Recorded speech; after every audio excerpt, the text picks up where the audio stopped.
Hello, ഒരിക്കൽ കൂടി Gracy ഫാമിലേക്ക് സ്വാഗതം. വീണ്ടും ഞാനൊരു പഴച്ചെടിയെ പരിചയപ്പെടുത്താനാണ് നിങ്ങളുടെ മുൻപിൽ നിൽക്കുന്നത്.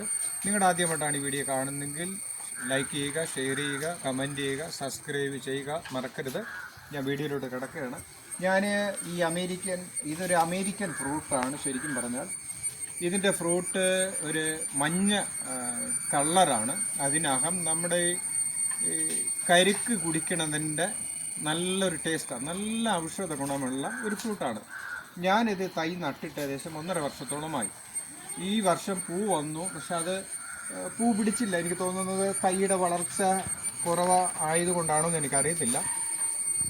ഞാൻ കുറച്ച് മരമൊക്കെ ഇവിടെ നിന്നു, അതെല്ലാം മുറിച്ച് മാറ്റിയതിന് ശേഷമാണ് ശരിക്കും ഇത് വളർന്ന് തുടങ്ങിയത്.